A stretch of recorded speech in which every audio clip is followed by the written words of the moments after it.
নমস্কার বন্ধুরা, আমার এই নতুন ভিডিওতে তোমাদের সবাইকে জানাই স্বাগত। আজ কিন্তু একটু বেরোনোর প্ল্যান করেছিলাম, তবে আমাকে কেমন লাগছে অবশ্যই কিন্তু জানিও।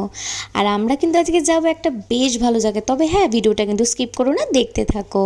আমার বাড়ির ছাদ থেকে কিন্তু আকাশটাকে দেখতে এক অন্যরকমই সুন্দর লাগে। তারপরে কিন্তু আমরা বেরিয়ে গিয়েছিলাম। আর আজকে কিন্তু যাব আমরা ডানলপের গুরুদুয়ারে, তবে বেলঘরিয়া স্টেশন থেকেই কিন্তু আমরা যাব। বেলঘরিয়ার লোকনাথ মন্দির দেখাবো না তা কখনো হতে পারে। তারপরে কিন্তু আমরা বেলঘরিয়া পৌঁছে গেছিলাম। আর ব্রিজের তলা থেকে কিন্তু এক অটোতে তোমরা ডানলপ চলে আসবে। তবে তোমরা কিন্তু অবশ্যই ওই পার হবে না, এই পার থেকেই হাঁটতে থাকবে। কাউকে জিজ্ঞাসা করলে কিন্তু অবশ্যই গুরুদুয়ার দেখতে পাবে। এখানে ঢোকার সাথে সাথে কিন্তু এরকম জুতো রেখে নিতে হবে, তারপরে তোমাকে হাত ধুয়ে নিতে হবে। আর ছেলে বা মেয়ে যেই আসো না কেন, মাথায় কিন্তু কাপড় দিয়েই ঢুকতে হবে।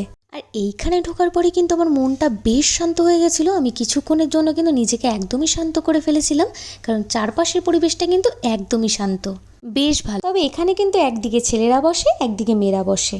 তবে কারো যদি কখনো মন খারাপ হয় বা কোথাও ঘুরতে যেতে পারছো না, অবশ্যই কিন্তু এখানে চলে এসো। তারপরে কিন্তু আমি বাড়ির কাছাকাছি চলে এসেছিলাম। আর ঘুরতে বেরোবো, খাওয়া দাওয়া করবো না, এটা তো কখনো হতেই পারে না। আর আমার বাড়ির সামনেই কিন্তু এইচবিতে একটা বেশ সুন্দর মোমোর দোকান আছে, যেটা কিন্তু খেতে জাস্ট অসাধারণ। আর হ্যাঁ, এই দোকানটার নাম কিন্তু স্পাইসি। রাস্তায় কিন্তু বিশাল জোরে বৃষ্টি নেমে গেছিলো, তাই তোমাদের আর ভিডিওটা আমি দেখাতে পারিনি। আমি কিন্তু বাড়ি পৌঁছে গেছি। আর হ্যাঁ, আমার ভিডিওটা তোমাদের কেমন লাগলো অবশ্যই জানিও, কমেন্ট করো। চলো টাটা।